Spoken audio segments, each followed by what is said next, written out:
예, 안녕하세요. 오늘은 건강심리학 14주를 시작하도록 하겠습니다. 마지막 강의고, 그리고 팀 프로젝트 발표도 마지막 주가 될 것 같습니다. 오늘은 크게 면역하고 관련된 이제 스트레스를 이야기하는데, 여기서 다 이야기하지 않고 주로 장기 스트레스와 면역 체계에 대해서 조금 관심 있게 집중적으로 여러분들하고 논의를 짧게 하고, 그 다음에 사이토카인 영상에 대해서 같이 한번 시청을 하고 마지막 수업을 마치도록 하겠습니다.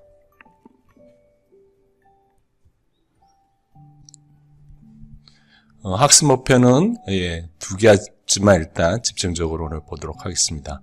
첫째, 정신신경면역학이란 무엇인지 이해하고 설명할 수 있다. 그리고 마지막 세 번째, 장기 스트레스가 우리 면역 기능에 어떻게 영향을 미치는지 이해하고 설명할 수 있다. 정신신경 면역학입니다. 2학기에 들어서 주로 스트레스에 대해서 같이 공부를 하였습니다. 스트레스를 통해 스트레스가 일단 스트레스 사건이 들어오면 그러한 것을 거기에 적응하기 위해서 여러분들이 신체의 자율신경이겠죠? 그런 그쪽에 그리고 부신피즈 쪽 그쪽에 변화를 일으키게 됩니다. 그러한 변화로 인한 그 부정적 감정을 스트레스라고 우리가 얘기를 하였습니다. 어떻게 보면 여러분들이 스트레스라는 게 막연할지 모르겠지만 우리의 신체 생리적인 측면에서 보면 스트레스라는 게 우리의 자율신경계, 신경계 쪽하고 그 다음에 부신피질 체계, 그리고 나서 이러한 것들로 인해서 면역체계까지 영향을 우리 신체에 미치는 중요한 사건이고 중요하게 여러분이 알아둬야 될 내용이기도 합니다. 그래서 이런 그 자율신경계, 신경을 건드리고 정신, 심리적인 부분이고 그리고 면역하고도 관련되어 있기 때문에 우리가 이 스트레스를 다룰 때 정신신경 면역학 이런 분야가 새로 생기고 이런 분야가 중요하다는 거죠. 그래서 최근 10년간 정신신경 면역학이 급성장하는 영역으로 떠오르면서 본 영역과 관련된 연구의 발전이 매우 중요하게 인식되어지고 있는 겁니다. 여기 그림은 정확하게 제가 설명하지는 않겠습니다. 여러분들에게 자료를 제가 나눠드렸는데요. 그리고 부탁드리건데 제가 자료를 맨 마지막에 아마 스트레스 4로 아마 이게 올라가 있는데 이 내용이 좀 잘못 올라가져 있어요. 그래서 공지사항에 수정된 내용을 다시 이 부분을 올릴 테니까 여러분들이 다시 다운로드를 받으셔서 이 내용을 좀 공부해 주시길 부탁드리겠습니다.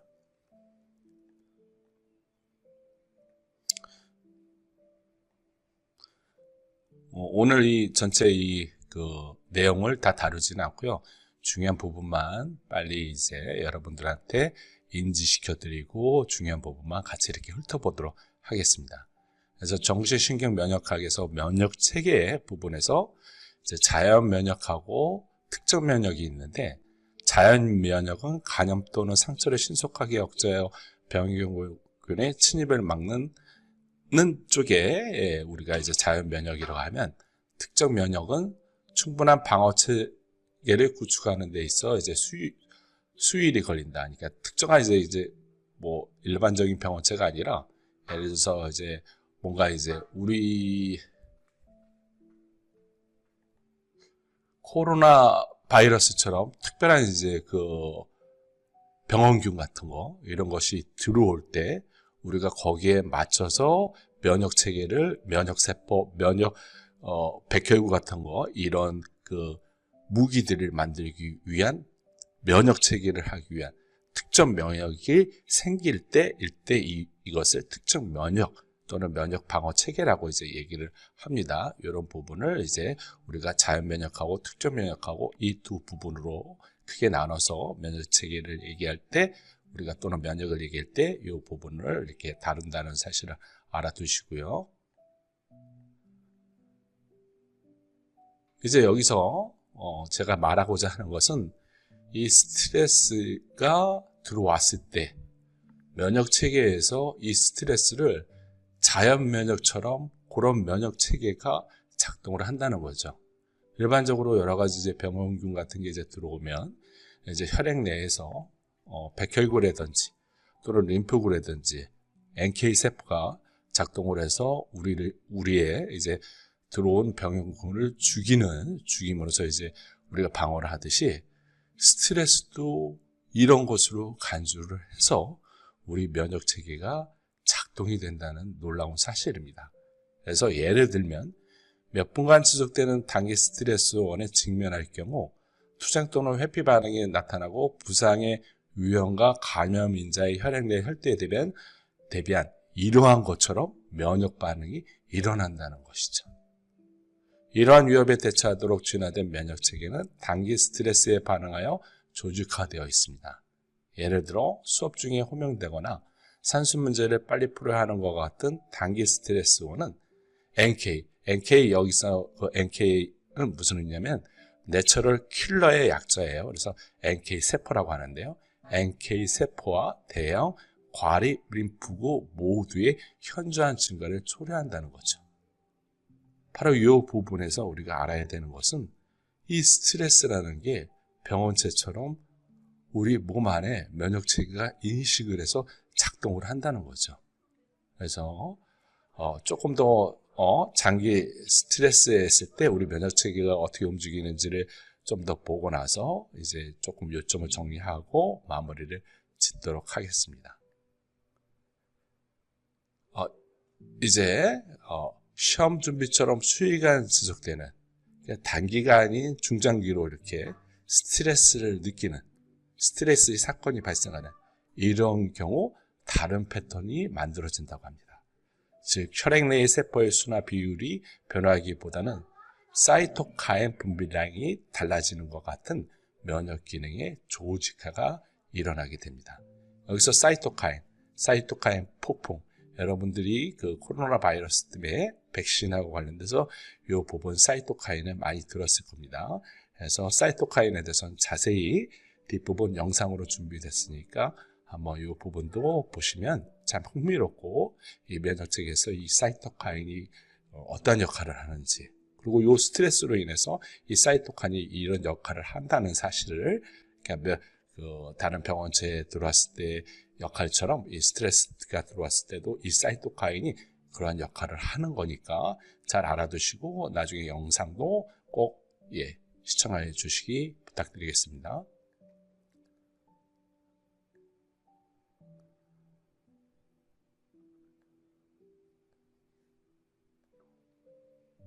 이제 중요한 것은 단기 스트레스, 이제 짧은 이제 스트레스 같은 경우 우리 면역 체계에 크다란 영향을 미치지는 않습니다.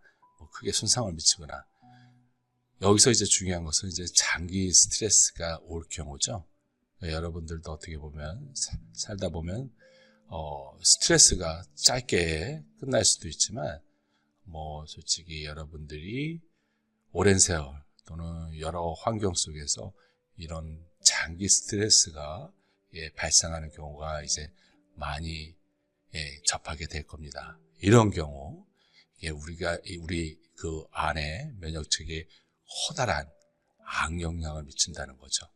왜 그러는지 그걸 통해서 여러분들이 이제 스트레스가 단순하게만 이제 여기면 안 되고 여러분들이 이 스트레스를 잘 극복하고 그리고 건강하고 여러분들의 건강한 면역체계를 유지하기 위해서는 단순하게 스트레스가 중요하다니까 조심해야지 그게 아니라 이제 여러분들이 이걸 배웠으니까 이 원리를 잘 알므로써 좀 더 많은 자각을 통해서 여러분들이 건강과 그리고 여러분들에게 대처할 수 있는 힘을 더 길러주지 않을까 생각해 봅니다.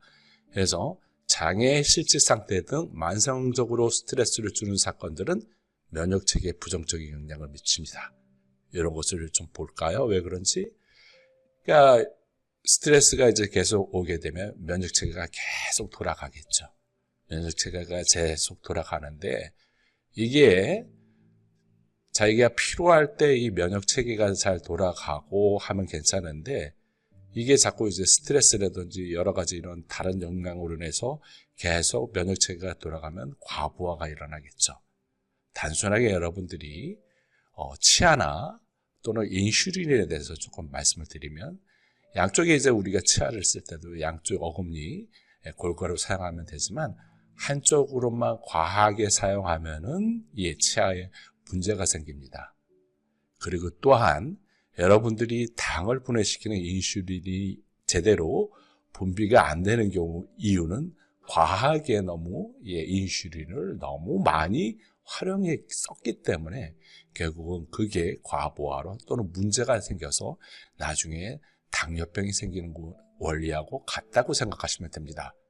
그래서 여러분들이 면역 체계가 적절하게 그 병원균에 의해서 그거랑 싸우면서 또는 다시 한번 작동을 잘 하다가 그리고 또 쉬었다가 또 병원차가 들어오면 작동했다가 그런 것들이 작동하고 좀 쉬고 작동하고 또 작동을 하면서 좀 더 이렇게 또 강화도 될 수 있지만 이런 것들이 이루어지면 괜찮은데 이런 스트레스로 인해서 이렇게 불필요하게 들어온 걸로 인해서 면역체계가 또 작동을 하고 장기 스트레스로 인해서 이 면역체계가 계속 하게 되면 아무래도 과부하 너무 많이 쓰면 좋지가 않다는 단순하게 얘기할까나요?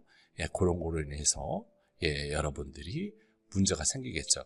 그야 건강한 사람들은 이런 것들이 이 면역체계를 좀 많이 써도 괜찮을지 모르지만 허약한 사람, 노약자, 나이 든 사람한테는 자꾸 이런 면역체계가 이제 계속 과부가 걸리면 이 면역체계가 손상이 간다는 그런 단순한 논리라고 생각하시면 됩니다.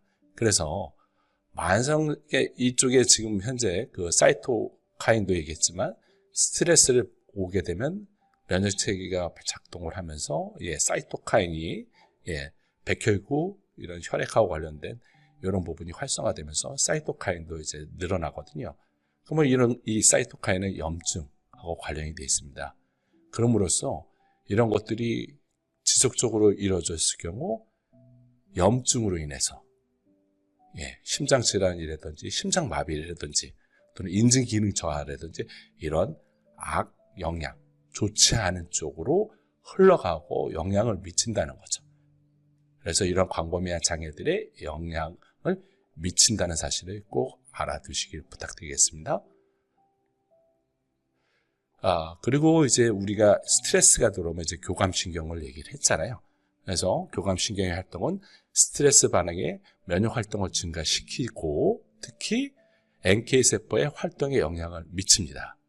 시상하부 부신피즈는 스트레스에 관련 변화에 있어 면역 억제적인 활동을 한다는 거죠.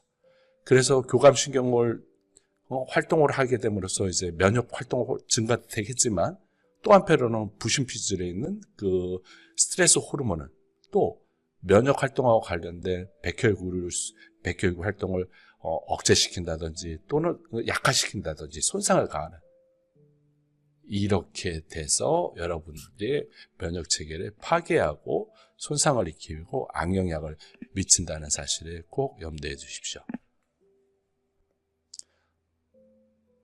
또 HPA-축의 활동은 코르티솔과 같은 포도당, 코르티코이드의 방출을 촉진합니다.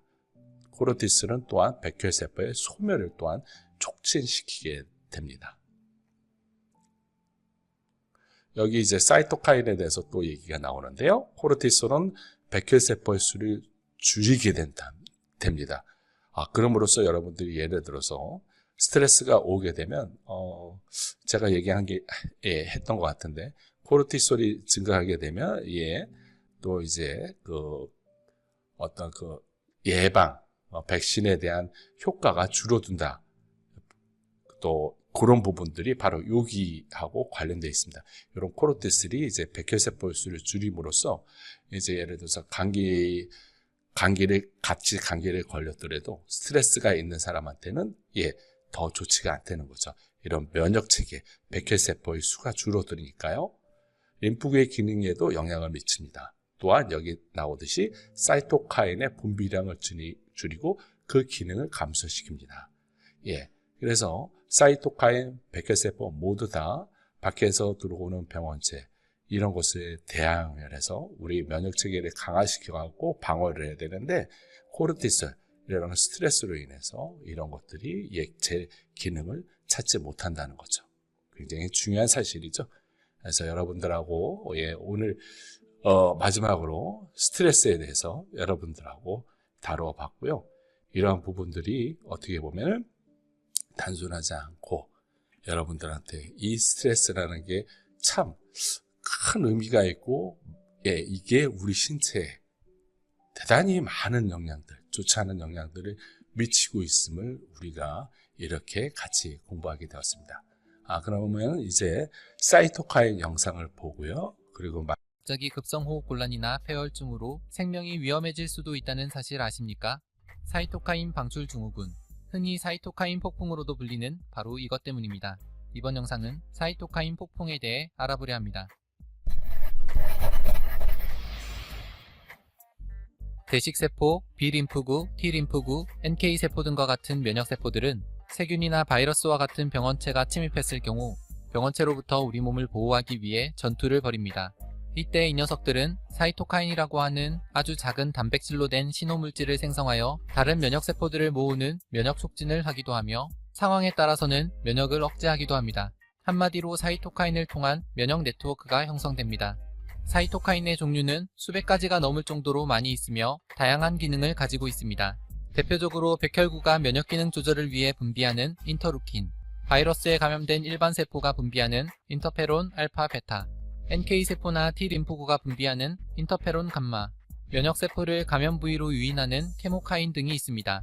일반적으로 감염 부위가 생기면 면역세포들은 사이토카인을 분비하며 증원군을 부르고 병원체와의 전투를 치르며 염증 반응을 일으킵니다. 또한 병원체들은 열에 무지 약한 편인데 때문에 백혈구가 분비하는 인터루킨 1이나 인터루킨 6라는 사이토카인이 우리 몸의 체온을 조절하는 뇌의 시상하부를 자극하여 몸에 열이 나게끔 만듭니다. 우리가 감기에 걸렸을 때 몸에 열이 나는 이유가 이렇게 염증성 사이토카인 분비로 인해 면역 반응이 일어나고 있기 때문입니다.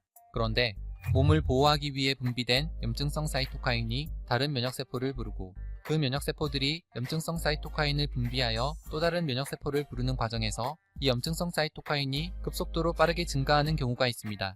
이를 사이토카인 방출 증후군, 사이토카인 폭풍이라고 부릅니다. 이렇게 염증성 사이토카인이 과도하게 분비된 경우 우리 몸의 면역 네트워크에 혼란이 생기게 되고 급기야 면역세포가 병원체뿐 아니라 정상적인 세포까지 공격하는 상태가 됩니다.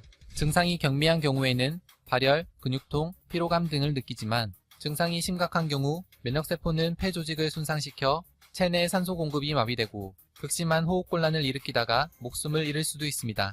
또한 체내 산소가 부족하게 되면 다른 장기들도 손상되어 다발성 장기 손상으로 인해 사망에 이를 수 있습니다. 1918년에 유행한 스페인 독감 당시 주요 사망 원인이 이 사이토카인 폭풍이었다고 합니다. 그런데 사망한 5천만 명 중 70% 이상이 20, 30대의 젊은 사람들이었습니다. 이는 젊은 사람들의 면역 기능이 노인들에 비해 더 좋기 때문으로 추정됩니다. 면역 기능이 좋은 사람에게 이상이 발생했을 때 사이토카인을 과도하게 분비할 확률이 높기 때문입니다. 다행히 사이토카인 폭풍은 흔하게 발생하는 것은 아니라고 합니다. 하지만 한번 발병했을 경우 무서운 결과를 초래할 수 있기 때문에 사이토카인 폭풍이 무엇인지 잘 알고 있어야 하겠습니다. 우리 몸을 지키는 면역세포, 그리고 이 녀석들이 분비하는 사이토카인, 이들은 암 치료를 위해서도 많은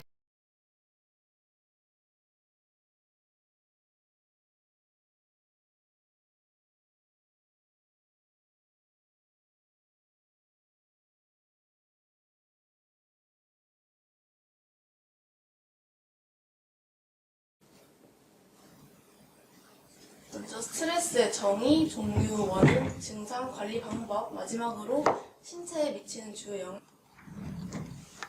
스트레스는 신체나 정신에 부담을 주는 외부 자극, 신체 외부 자극에 대한 신체적, 정서적, 인지적 반응을 의미합니다.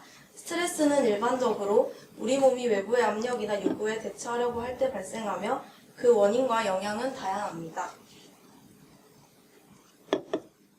스트레스의 종류로는 급성 스트레스와 만성 스트레스로 나뉘는데, 급성 스트레스는 짧은 기간 동안 발생하며 일시적인 위협이나 도전에 대한 반응입니다. 예를 들어 시험 전의 긴장감이나 중요한 발표를 앞둔 불안이 이에 해당합니다. 만성 스트레스는 장기간 지속되는 스트레스로 직장에서의 압박, 재정 문제, 지속적인 관계 갈등 등이 원인이 될 수 있습니다. 만성 스트레스는 건강에 심각한 영향을 미칠 수 있습니다. 세 번째로 스트레스의 원인인데, 외부 원인과 내부 원인이 있습니다. 외부 원인은 직장 압박, 학업 스트레스, 가족 문제가 있고, 내부 원인으로는 비관적인 사고방식이나 완벽주의 성향 등이 있습니다. 네 번째로 스트레스의 증상인데요. 신체적인 증상, 정신적인 증상, 행동적인 증상이 있습니다. 신체적인 증상으로는 두통, 근육 긴장, 피로, 수면 장애, 소화 문제가 있고, 정신적 증상으로는 집중력 저하, 기억력 감퇴, 우울감, 불안 등이 있고, 행동적 증상으로는 식욕 변화, 흡연이나 음주 증가, 사회적 고립이 있습니다. 이러한 스트레스를 관리하는 방법으로는 운동이 있는데, 규칙적인 운동은 스트레스를 줄이고 기분을 개선시키는 데 도움이 됩니다. 명상과 요가는 심신을 이완시키고 스트레스를 완화하는 데 효과적입니다. 균형 잡힌 식사는 영양이 풍부한 이러한 식단은 신체와 정신 건강을 유지하는 데 중요합니다. 충분한 수면은 스트레스 회복에 필수적이라고 합니다. 또한 사회적 지지는 친구나 가족과 대화에 스트레스 해소가 도움이 된다고 합니다. 전문가 상담은 심한 스트레스의 경우 전문가의 도움이 필요하다고 합니다. 스트레스는 우리 삶에서 피할 수 없는 부분이지만 올바른 관리와 대처 방법을 통해 그 영향을 최소화할 수 있습니다. 스트레스는 우리 몸에 다양한 부정적인 영향을 미칠 수 있습니다. 다음은 스트레스가 신체에 미치는 주요 영향들입니다. 과시키고 염증을 유발할 수 있습니다. 심혈관계 건강은 만성 스트레스는 심박수와 혈압을 증가시키며 이는 장기적으로 심장 질환의 위험을 높입니다. 스트레스는 동맥을 손상시키고 콜레스테롤 수치를 높이는 원인이 될 수 있습니다. 세 번째로 소화기 문제입니다. 스트레스는 소화기관의 기능을 저하시킬 수 있습니다. 예를 들어 스트레스는 과민성 대장 증후군이나 위산 역류와 같은 문제를 악화시킬 수 있습니다. 네 번째로는 면역 기능 저하입니다. 지속적인 스트레스는 면역 체계를 약화시켜 감염에 더 취약하게 만들고 회복 시간을 지연시킬 수 있습니다. 다섯 번째로는 수면 장애입니다. 스트레스는 수면의 질을 떨어뜨리고 불면증을 유발할 수 있습니다. 잠을 잘 자지 못하면 전반적인 건강과 기분에 부정적인 영향을 미칠 수 있습니다. 여섯 번째로는 정신건강입니다. 스트레스는 불안, 우울증 등의 정신건강 문제를 유발할 수 있습니다. 지속적인 스트레스는 정신적 피로와 감정적 소진을 초래할 수 있습니다. 마지막으로 기억력과 집중력 저하입니다. 스트레스는 뇌의 기능에도 영향을 미쳐 기억력과 집중력을 저하시킬 수 있습니다. 이는 일상생활과 업무 수행 능력을 저하시킬 수 있습니다. 스트레스를 효과적으로 관리하는 방법으로는 규칙적인 운동, 명상과 심호흡, 충분한 수면, 건강한 식습관, 사회적 지지 네트워크 활용 등이 있습니다. 이러한 방법들은 신체적, 정신적 건강을 유지하는 데 중요한 역할을 합니다. 이상 2조 발표를 마치겠습니다. 감사합니다. 성함만 말씀. 예. 1조 간호학과 이지수, 간호학과 조승현, 항공정비학과 임종빈 이렇게 세 명으로서 우리는 흡연이라는 주제를 갖고 발표를 진행하게 됐습니다. 종빈이 학생은 왜 안 나왔는지 아시나요 혹시? 몸 상태가 예. 안 좋으셨다고 하셔서 종빈이가? 수업을 못했습니다. 안녕하십니까. 이번 공공심리학 1조 발표를 맡게 된 조승현입니다. 그럼 발표 시작하겠습니다. 읽어주세요. 첫 번째로 목차입니다. 첫 번째 목차에 흡연 첫 번째는 흡연이란, 두 번째 흡연이 신체 심리적으로 미치는 영향, 세 번째 흡연의 예방 및 금연 방법, 네 번째 금연 후 내 몸의 변화에 대해서 설명하도록 하겠습니다. 일단 먼저 발표하기 앞서서 질문부터 먼저 하나 드리겠습니다. 혹시 흡연을 하시는 분이 있다면 손을 한번 들어주시겠습니까? 예전에 했다가 10년 된 것 같아. 그런지. 예, 생각보다 많은 분들이 흡연을 하고 계시는군요. 저 역시 아직은 끊으려고 노력 중입니다. 이처럼 흡연은 생각보다 저희 주변에서 자주 쉽게 접할 수 있는데요. 그렇다면 흡연이란 무엇일까요?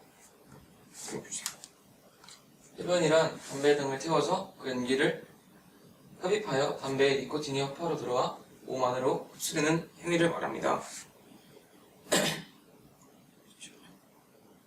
천천히 해도 되고 시간에 갖고 하세요. 많은 분들이 아시겠지만 무언가를 태우는 거다 보니 안 좋은 유해 성분들이 많이 포함되어 있다는 걸 알고 계실 겁니다. 그렇다면 담배의 유해 성분에는 어떤 것들이 있을까요? 첫 번째로 타르입니다. 타르는 담배의 대표적인 유해 성분으로서 200종 이상의 화합물로 되어 있으며 폐암을 일으키는 발암 물질입니다. 담배를 태우다 보면 치아가 노랗게 물드는 것을 보실 수 있는데 타르와 다른 유해 성분 때문에 치아가 착색되는 것이라고 합니다. 두 번째로는 니코틴입니다. 사실 타르보다 많은 분들이 들어보셨을 것 같습니다. 니코틴은 흡연으로 인해 기관지와 폐에 노출되는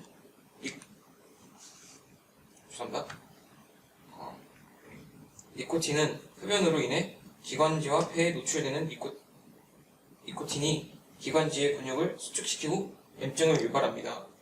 또 호흡기 질환의 위험을 증가시키죠. 앞서 PDF에는 적혀져 있지 않지만 담배를 자주 피게 되는 이유가 이 니코틴 속에 이유가 있는 걸 아시나요? 니코틴의 중독성과 의존도가 높아 금연을 하시는 분들도 이 니코틴의 중독성 때문에 고생을 하십니다. 다음으로는 일산화탄소, 보여주세요. 비소, 암모니아, 우레탄 등이 있습니다. 이 외에도 담배 안에는 유해 성분들이 많이 포함되어 있습니다. 두 번째로는 흡연이 신체에 심리적으로 미치는 영향에 대해서 설명하겠습니다. 흡연이 신체에 미치는 영향에는 첫 번째로 한 끼비당 수명 5분에서 7분을 단축한다는 것입니다. 흡연을 하게 되면 혈관은 30분 동안 추축이 되고 그러므로 혈액의 원활한 흐름을 방해해 심혈관 질환의 위험을 높입니다.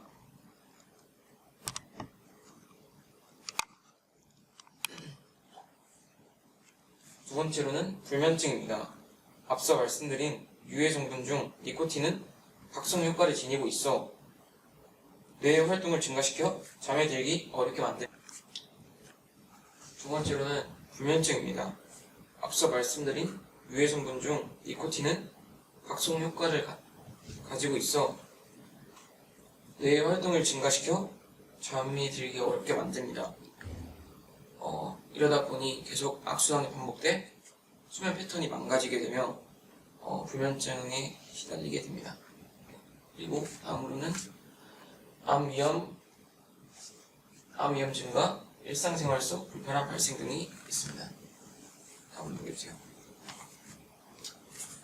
네, 다음으로는 심리적으로 미치는 영향에 대해서 말씀드리겠습니다. 첫 번째로는 불안장애가 있습니다. 여러분은 담배를 어떤 이유 때문에 피시나요? 저는 스트레스가 주요 원인이라고 생각합니다. 스트레스에는 학업, 개인 사정 등등 많은 이유가 있겠지요. 이처럼 스트레스를 해소하거나 긴장을 풀기 위해 담배를 피워야지만 일시적으로 잠시 해소가 될 뿐 니코틴의 효과가 사라지면 불안 수준은 다시 증가하고 장기적으로 볼 때 악순환의 반복인 것 같습니다.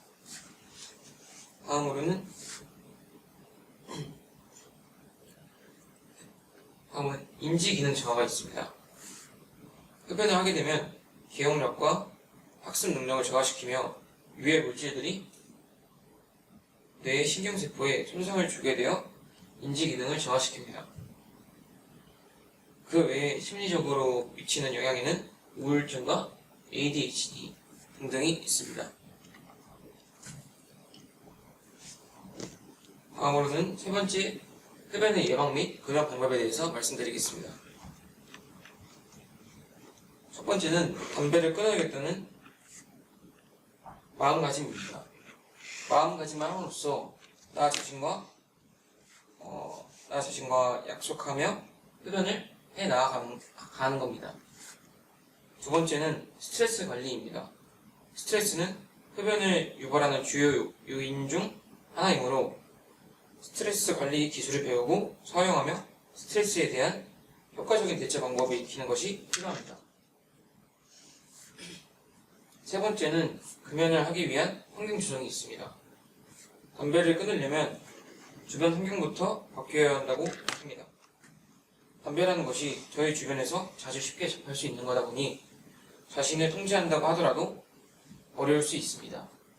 그 외에 금연 방법에는 자기 효능감 강화, 금단 증상에 대응하는 방법 알기 등등이 있습니다. 마지막으로는 금연 후 내몸 변화입니다. 금연을 하게 된 후 20분이 지나면 혈액과 맥박 또 혈액순환이 개선되고 8시간 경과 후에는 산소 운반량이 증가하여 신체 기능이 개선됩니다. 앞에 보이시는 것과 같이 금연을 하게 된 이후에 시간이 지날수록 점점 몸이 개선되는 걸 볼 수 있습니다. 다음 보세요. 네, 다음 보세요. 발표가 끝나긴 했는데 끝났어요? 근데 조금 더 말씀을 드리면 담배 한 갑에 개수가 20개이고 그리고 가격은 4,500원입니다. 한 갑에 3일에 한 갑씩 핀다고 가정을 했을 때 1년에 55만 8천원이 담배값으로 나가게 됩니다. 금전적으로도 건강적으로도 100회 무익한 담배 계속 피우시겠습니까?